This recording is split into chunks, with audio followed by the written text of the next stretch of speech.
अरे चल निकल। वो छोटा सा मासूम बच्चा पवन हवेली के बाहर खड़े होकर जाली के गेट से सब कुछ अंदर देख रहा था। तभी चौकीदार उसे भगाता है। चोर है क्या है जो अंदर इस नजर से घूर रहा है? अरे चल निकल, छोटे मालिक के स्कूल से आने का समय हो रहा है। हाँ। एक बड़ी सी कार में लगभग पवन की ही उम्र का बच्चा बैठकर स्कूल से आ रहा था। चौकीदार उसके लिए फौरन दरवाजा खोलता है। ये सब देखकर पवन अपने घर की ओर निकल पड़ता है। उसका घर एक झोपड़पट्टी में था। अरे काम का ना काज का, दुश्मन अनाज का। दिन भर आवारा गर्दी करता रहता है। पढ़ना लिखना तो है नहीं है? हम तो हवेली के मालिकों की जूती के नीचे दबे हुए नौकर हैं, नौकर। और बेटे को भी वही करना है, इसीलिए पढ़ाई नहीं होती इससे। है क्यों मेरे बेटे को हमेशा बोलते रहते हो? एक दिन मेरा बेटा खूब आगे बढ़ जाएगा। अरे बस इसकी माँ ने बिगाड़ रखा है। जा रहा हूँ मैं काम पर। पवन के पिता हवेली में ही काम किया करते थे।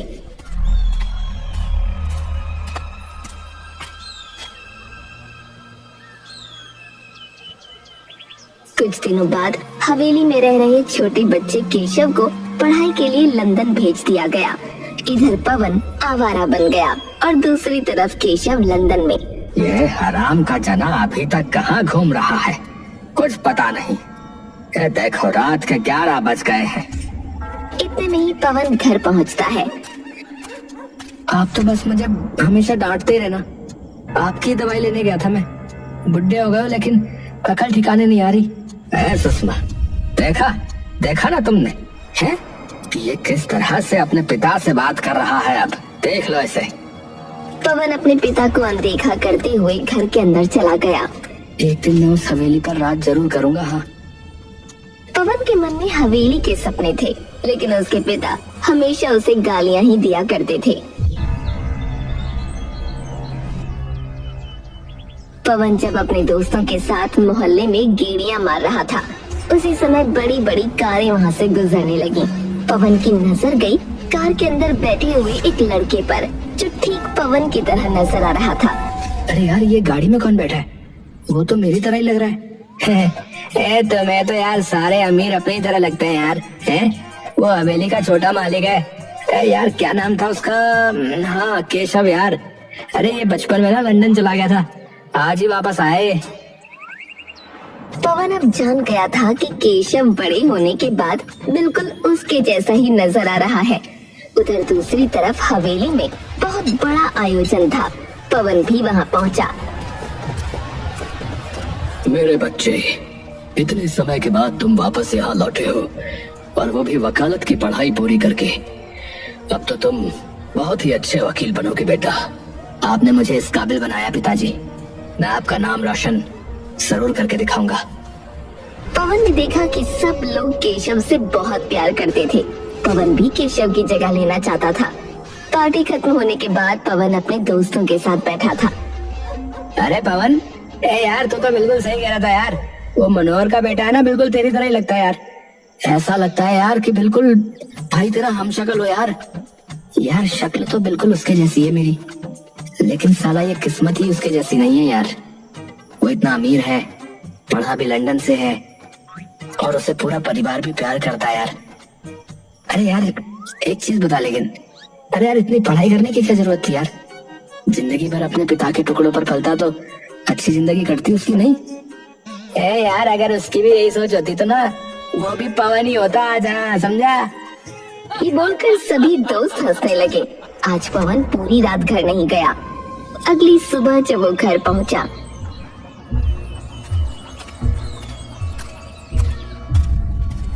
अरे आज मैं इसे जिंदा नहीं छोड़ूंगा है। ये कल रात बिना बताए ही हवेली में घुस आया। अगर इसे किसी ने देख लिया होता तो गजब हो जाता है। अरे आप मुझे हमेशा हवेली से दूर क्यों रखते हो? वो हवेली ना तो आपकी है और ना ही मेरी। आखिर आपको दिक्कत क्या है? एक बार भी आपने ये नहीं पूछा कि पूरी रात कहाँ था बेटा? आपको बस इसकी चिंता है कि मुझे किसी ने देख लिया होता तो क्या होता? अरे क्या हो जाता? अरे तो ऐसे नहीं मानेगा। हाँ, ये ले, ये ले, ये ले। छोड़ दीजिए मेरे बेटे को, क्यों आ रहे हो? अरे बिल्कुल दुखी करके रखा है इस लड़के ने मुझे, है? पता नहीं पैदा ही क्यों हुआ है? तुम मेरा इस घर से चले जाना ही अच्छा होगा। माँ, मुझे मत रोकना। सुषमा अपनी बेटी को जाता देखकर अपना दिल सिकोड़ कर रह गई। पवन नदी किनारे जा बैठा। वो बिल्कुल शांत जगह पर बैठा था कि तभी वहाँ पर एक व्यक्ति और आया। वो कोई और नहीं बल्कि केशव ही था। अरे तुम तो बिल्कुल मेरे जैसे दिखते हो। अरे इसमें चौंकने की क्या बात है यार, ये तो मैं पहले से ही जानता हूँ। ओह अच्छा, मैं तुम्हें नहीं जानता था। हाय, मेरा नाम केशव है। अरे भाई तुम्हें कौन नहीं जानता, आओ बैठो। लेकिन एक मिनट, तुम यहाँ क्यों आए यार? क्या तुम्हारे पास कोई और काम नहीं है क्या, जो यहाँ पर टाइम पास करने आ गए? अरे यार मेरे पास इतना काम है कि मुझसे हैंडल ही नहीं हो रहा है। ऐसा लग रहा था कि मैं डिप्रेशन में जा रहा हूँ, इसलिए यहाँ पर थोड़ा समय बिताने आ गया। अपने दुख वाले समय में मुझे यहाँ पर बैठना बहुत अच्छा लगता है। क्या बात है यार, है अच्छा तो वैसे मुझे भी लगता है, लेकिन एक बात बताओ यार, तुम्हें काम करने की क्या जरूरत है यार? अपने पिता के पैसों पर ऐश करो ना यार। जितना बाहर के लोग समझते हैं ये सब उतना आसान होता नहीं है यार। मैं इकलौता बेटा हूँ, इसीलिए माता पिता की मुझसे बहुत ज्यादा उम्मीदें हैं। उन्होंने मुझे लंदन पढ़ाई करने के लिए भेजा और सब मुझे बहुत प्यार भी करते हैं, पर वो ये नहीं जानते कि मैं इन सब के काबिल नहीं हूँ। मुझे तो एक साधारण जीवन पसंद है, पर वो लोग मुझे हमेशा ही किसी न किसी बड़ी पार्टी में ले जाते हैं, भीड़ भाड़ में, शानो शौकत में। पता नहीं क्यों मुझे ये सब लेकिन अच्छा नहीं लगता। ऐसा ही कहते हैं यार लोग, अमीरों में ना दिमाग की कमी ही होती है यार। हैं? क्या मतलब है तुम्हारा? अरे मेरा मतलब ये है कि तुम जैसे जिंदगी जी रहे हो ना यार, न जाने कितने लोगों का सपना होगा ऐसी जिंदगी जीना, बता रहा हूँ। उनमें से एक मैं भी हूँ, देख लो सामने। लेकिन लगता है कि इस जन्म में तो ये संभव नहीं, क्योंकि मेरे पापा ही नहीं चाहते कि मैं हवेली के आसपास भी भटकूं। एक मिनट यार पवन, यार तुमने ना मुझे इससे एक बहुत अच्छा आइडिया दे दिया यार। देखो सुनो, तुम मेरी जिंदगी जीना चाहते हो है ना, और तुम बहुत हद तक मेरे जैसे नजर भी आते हो, तो यार एक काम करो, सुनो, ये लो, ये मेरे कपड़े पहनो और जाओ उस हवेली में, और मैं तुम्हारे घर पर जाता हूँ तुम्हारे कपड़े पहनकर। उसके बाद तुम बताना कि मेरी जिंदगी तुमसे कैसे आसान है। बल्कि मुझे तो तुम्हारा जीवन अच्छा लगता है, ना कि भीड़ भाड़ और ये झूठी मुस्कान, सब आडंबर। देख ले भाई, शेर के मुंह में खून लगा रहा तू।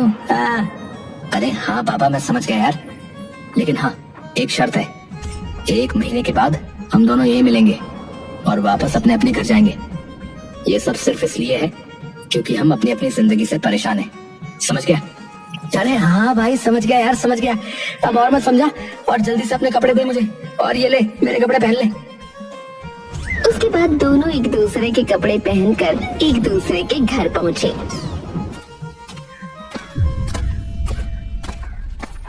पवन की माँ केशव को पवन समझ खूब प्यार जताती है। मेरा बच्चा कल रात से न जाने कुछ खाया है कि नहीं, पिता की डांट से भला कोई ऐसे नाराज होता है क्या? चल जल्दी अंदर आ जा। सुषमा अपने हाथों से उसे खाना खिलाती है। खाना उतना भी टेस्टी नहीं है, लेकिन आपने अपने हाथों से खिलाया तो बहुत अच्छा लग रहा है। ऐसे ही मुझे अपने हाथों से रोज रोज खाना खिलाना माँ। हाँ मेरे बच्चे। और वहाँ दूसरी तरफ हवेली के अंदर पवन, जो कि केशव के भेष में था, वो खूब ऐश करने लगा। बेटा कहाँ चले गए थे तुम लेट हो। मैंने कहा था ना कि 2 बजे कोर्ट पहुँचना होगा। पापा मैं ना बहुत थका हुआ हूँ, क्या मैं थोड़ा आराम कर सकता हूँ क्या? हाँ, ये भी कोई पूछने की बात है बेटे, तुम अपने कमरे में चलो, मैं तुम्हारे लिए जूस भिजवाता हूँ। पवन आराम से जाकर केशव के मखमली बिस्तर पर लेट जाता है। अबे यार, जिंदगी हो तो ऐसी हो यार, वरना वही ना साली। ये मखमली बिस्तर, अरे वाह, एसी भी लगा हुआ है यार, और कितना बड़ा कमरा है यार। अरे यार, इस कमरे के जितना तो मेरा घर भी नहीं है। मजे ही आ गए यार, अभी जूस भी आता ही होगा मेरे लिए। ऐसी जिंदगी तो मुझे हमेशा से चाहिए थी। और एक वो है, बेअकल केशव कहेगा। मैं तो कोई भी काम ना करूं, अब मैं आराम से मजे करूंगा। हाँ। और ऐसे ही कुछ दिन बीत गए। पवन जो कि हवेली में केशव बनकर रह रहा था, उसे अब खूब मजा आ रहा था। और वहाँ दूसरी तरफ पवन के भेष में केशव भी अपने पिता का दिल जीतने में लगा था। पापा, मैंने आपके ये जूते पॉलिश कर दिए हैं। मैंने नौकरी के लिए भी अप्लाई किया है, जल्दी ही जवाब आ जाएगा। अरे क्या बात है, आजकल तो इस लड़के में बहुत बदलाव नजर आ रहा है। क्या खा लिया है, क्या हो गया है, बोलो। केशव मुस्कुराने लगा। वहाँ दूसरी तरफ पवन केशव की माँ और पिता को लड़ते हुए देखता है। आप हमेशा ऐसा ही करते हो, एक काम कहा था आपसे, वो भी न किया गया। अरे तुम छोटी छोटी बातों पर इतना क्यों लड़ती हो भाग्यवान? मैंने कहा ना कि मैं तुम्हारा काम जल्दी कर दूंगा। अरे 2 दिन में मेरी बहन की बेटी की शादी है, तुमने अभी तक उसे 2 लाख रुपए नहीं भेजी है। कन्यादान नाम की भी कोई चीज होती है, ये हम अपनी तरफ से करने वाले थे ना। क्या लगेगा उन्हें कि हमें उनकी बिल्कुल भी कदर नहीं है, जो शादी वाले दिन ही पैसे भेज रहे हैं। अरे यार, मुझे इतने कामों में तुम्हारा काम याद नहीं रहा। अब मैं जा रहा हूँ ना, मैं कर दूंगा बाद में। आपसे तो बात करना ही बेकार है। केशव की माँ अपने कमरे में बैठ गई और पिता काम पर। यार, यहाँ तो फैमिली के अंदर बिल्कुल भी प्यार नहीं है यार। माँ, मुझे आपसे एक बात करनी है। अगर पिताजी भूल गए थे पैसे डालना तो आप ही उन्हें याद दिला देती। तुझे बीच में पढ़ने की कोई जरूरत नहीं है बेटा, तू जाके अपना काम कर। वैसे भी 2 दिन में तेरी मीटिंग होने वाली है, उसकी तैयारी भी तो करनी है तुझे। ऐसा कहकर माँ ने पवन को वहाँ से जाने को कहा। पवन जब अपने कमरे की तरफ जा रहा था, तभी उसे पिता भी नजर आ गए। एक तो मुझे मेरी घड़ी नहीं मिल रही, ऊपर से ये लड़ती रहती है। ये रही पिताजी आपकी घड़ी, बाथरूम के बाहर रखी थी इसलिए मैंने पहन ली। आप जा रहे हो क्या? अरे इस घर में रहना ही पाप है बेटा, जा रहा हूँ मैं काम पर। पिताजी, माँ का कहना भी सही है, आखिर वो भी तो उनका परिवार है, उन्हें बुरा लगेगा ना। अरे तू इस मामले में मत पड़ बेटा, तू तेरी माँ को ठीक से जानता नहीं है। देख कैसे डायन की तरह ऊपर से खड़ी खड़ी देख रही है। जा रहा हूँ मैं भी। किसी ने भी पवन की बात नहीं सुनी। अरे यार, ये कैसा घर है, यहाँ तो आपस में बिल्कुल भी प्यार नहीं है। और मेरे घर पर तो सिर्फ मेरा बाप ही है एक नंबर का हिटलर, लेकिन मेरी माँ तो बिल्कुल गाय जैसी प्यारी है यार। मेरे पापा भी मम्मी से कभी नहीं लड़ते, बल्कि मम्मी के चक्कर में मुझे 2 थप्पड़ ज्यादा ही लगा देते। लेकिन यहाँ तो साला सीन ही उल्टा है भाई। ये कहता हुआ पवन अपने कमरे में चला गया और ऑनलाइन शॉपिंग वेबसाइट से ढेर सारी शॉपिंग करने लगा। आज तो ढेर सारी मूवी देखूंगा। ब्रांडेड कपड़े भी मंगवा लिए हैं। पवन को ऐशो आराम की आदत लग गई थी। वो केशव के पिता के क्रेडिट कार्ड से खूब सारी शॉपिंग करने लगा। ऐसे कुछ दिन बीत गए। बेटा केशव, क्रेडिट कार्ड का इतना सारा बिल आया है, आखिर ऐसा क्या मंगवाया तुमने? अरे पिताजी, हम तो अमीर है ना, थोड़े बहुत पैसे खर्च हो भी जाएंगे तो क्या फर्क पड़ जाएगा। मेरे पास कपड़े खत्म हो गए थे, मैंने ढेर सारे कपड़े मंगवाए, कहो तो आपके लिए भी मंगवा दूं? अगर हम लोग अमीर हैं तो क्या तुम पानी की तरह पैसे खर्च करोगे क्या? तुम्हें 1 रुपए की भी कीमत का अंदाजा नहीं है। अरे आप लोग इतना गुस्से में क्यों हैं? मुझे समझ में नहीं आ रहा। अरे take a chill pill guys. मेरा एक और पार्सल आने वाला है, उसे रिसीव कर लेना। मैं काम से बाहर जा रहा हूँ। सारे काम तो इस लड़के ने छोड़ रखे हैं, न जाने कौन से काम पर गया है, पता नहीं इसको क्या हो गया है। वहाँ दूसरी तरफ पवन के भेष में केशव अपने पिता का दिल जीतने में कामयाब हो रहा था। पिताजी, मेरी जॉब का रिस्पॉन्स बहुत देर से आया, लेकिन मुझे 20,000 रुपए की नौकरी मिल गई है। अरे अरे, ये तो बहुत ही अच्छी बात है बेटा। अरे मुंह मीठा करने के लिए अपनी माँ से चीनी लाने को तो बोल दे जरा। आप कितने कंजूस हो, बेटे की नौकरी लगी है और एक मिठाई भी नहीं मंगवाई जा रही आपसे। अरे वो मिठाई भी तो मेरे ही पैसों की आएगी है? अरे जब ये खुद कमाने लगेगा तो खुद ही हमारा मुंह मीठा कर देगा, समझी? अब भला ये मनोहर जी के लड़के केशव जितना तो समझदार और काबिल है नहीं है कि महीने के 1 लाख रुपए कमा ले है? बहुत अच्छी बात है पिताजी, मैं भी आपको काम करके दिखाऊंगा। इतने ही मनोहर के सीने में दर्द उठता है। सबने बिना समय गंवाए उन्हें अस्पताल में भर्ती किया। डॉक्टर, क्या हुआ पापा को? उनके हार्ट की सर्जरी करनी होगी, उनका हार्ट ठीक से काम नहीं कर रहा। ये सुनते ही केशव बहुत घबरा गया। वो फौरन पवन के पास फोन करता है। ये खबर सुनते ही पवन भी दौड़ा दौड़ा अस्पताल पहुंचा। डॉक्टर साहब, क्या हुआ है मेरे पिताजी को? अरे एक ही बात कितनी बार पूछोगे? तुम्हारे पिता का हार्ट ट्रांसप्लांट करना होगा। उनका हार्ट ठीक से काम नहीं कर रहा है। जल्दी से पैसों का इंतजाम कर दो। ये सुनकर पवन के पैरों तले जमीन खिसक गई। पिताजी के इलाज के लिए तो ढेरों पैसे लगेंगे, कहाँ से लाऊंगा मैं इतने पैसे? पवन, तुम इसकी चिंता मत करो। मेरे पास मेरे क्रेडिट कार्ड है, उनका इस्तेमाल करके अपने पिता का इलाज करवा लो। लेकिन वो पैसे तो तुम्हारे हैं यार। अरे यार, इस समय पिताजी की जान ज्यादा जरूरी है। पवन केशव का क्रेडिट कार्ड लेकर फौरन रिसेप्शन पर पहुंचता है। एक्चुअली सर, ये सारे कार्ड डिक्लाइन हो रहे हैं। अरे ये कैसे हो सकता है? वो अपने पिता को फोन करता है। पापा, मेरे सारे क्रेडिट कार्ड बंद हो गए हैं, लेकिन ऐसा क्यों? अरे वो मैंने ही करवाए हैं बेटा। तुम्हारे आजकल इतने खर्चे बढ़ गए हैं कि मुझे कुछ समझ में नहीं आता कि तुम आखिर इतने पैसों का करते क्या हो। ऐसे ही चलता रहेगा तो मैं तो रोड पर आ जाऊंगा। अभी भी तुम आवारागर्दी करने के लिए ही पैसे मांग रहे होगे, है ना? तुम्हें इंडिया लाना ही मेरी सबसे बड़ी गलती थी। तुम वहीं पर ठीक थे। इतना बोलकर केशव के पिता फोन काट देते हैं। मुझे मेरे पिता से भी कोई मदद नहीं मिली। अब क्या होगा मुझे भी कुछ समझ में नहीं आ रहा है। क्या आप दोनों भाई हो? जो अंदर पेशेंट है वो आपके पिता है? जी नहीं, हम भाई नहीं हैं। और हाँ, वो मेरे पिता है। मुझे चेकिंग के लिए अंदर जाना है, आप लोग जरा शोर कम कीजिए। नर्स थोड़ी बुजुर्ग थी। वो कमरे में दाखिल हुई, लेकिन अजीब सी खामोशी के साथ बाहर आई। आपके पिता है वो? क्या हुआ है उन्हें? उनका हार्ट ठीक से काम नहीं कर रहा। उस पत्थर दिल ने इतने पाप ही किए हैं कि आज उसका दिल भी काम नहीं कर रहा। अरे आपका दिमाग तो ठीक है, ये सब क्या बोल रही हो? तुम दोनों कितने बड़े हो गए हो। इतने छोटे से थे जब गोद में लिया था। क्या आप हम दोनों को जानती हो?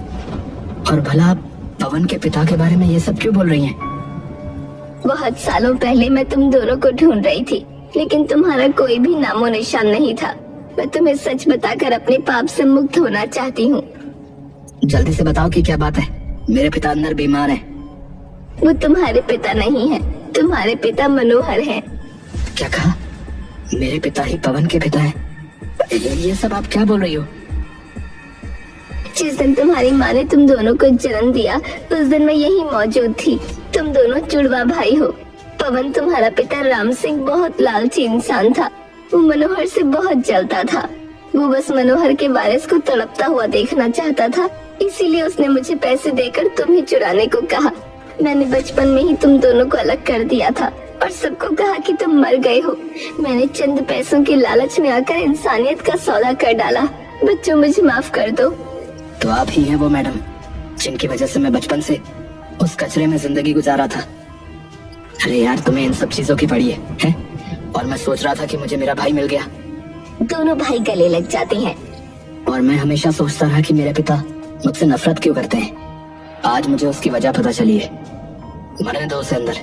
उसने मुझे बचपन से ही मेरी माँ और पिता और भाई से अलग कर दिया और हमेशा मुझे धुतकारता रहा, गालियां देता रहा। कभी बाप का प्यार भी नहीं दिया, मेरी माँ को इज्जत नहीं दी। इसे तो मैं छोड़ूंगा नहीं। इतने में ही केशव के घर वाले भी वहाँ पहुँच गए। पिताजी, आप यहाँ? हाँ बेटा, वो हमारे यहाँ राम सिंह काम करता है ना। मुझे ड्राइवर का फोन आया था कि राम सिंह हॉस्पिटल में भर्ती है और तुम भी मौजूद हो। और ये तुम्हारी तरह दिखने वाला बहरूपिया कौन है? पिताजी, ये कोई बहरूपिया नहीं, मेरा भाई है।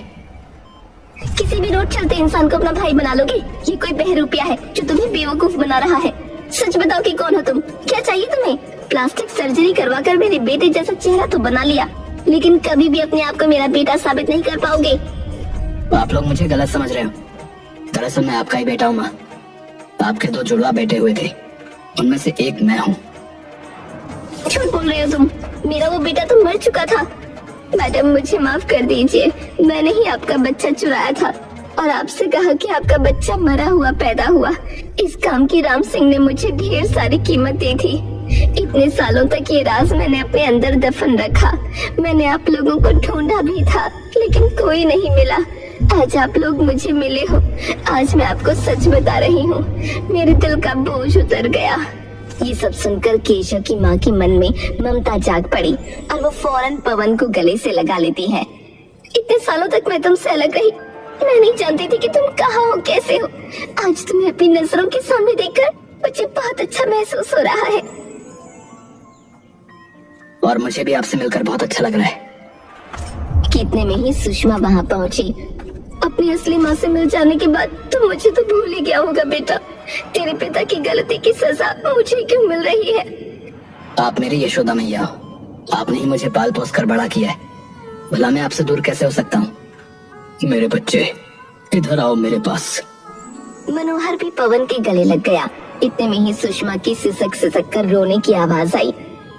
तुम्हें रोने की जरूरत नहीं है सुषमा। मैंने पहले ही इलाज के सारे पैसे जमा करवा दिए हैं। कुछ ही देर में डॉक्टर आकर तुम्हारे पति का ऑपरेशन कर देंगे और वो बिल्कुल ठीक हो जाएगा। बेटा पवन, चलो अपनी हवेली लौट चलते हैं। पिताजी, आप लोगों से मिलकर मुझे बहुत अच्छा लगा, लेकिन मेरा घर मेरे लिए मेरी वही झोपड़पट्टी है जहाँ मैं अपने परिवार के साथ रहता हूँ। आप लोगों ने मुझे जन्म दिया, लेकिन मुझे नाम और पहचान मेरी सुषमा माँ और पिता ने दिया है। ऐसे टाइम पर मैं उन्हें छोड़कर नहीं जा सकता। आपने मुझे स्वीकार कर लिया, यही मेरी सबसे बड़ी खुशी है। तो क्या इस बार भी अपने बेटे से दूर रहना पड़ेगा? माँ, अब मैं आपको छोड़कर कहीं नहीं जा रहा।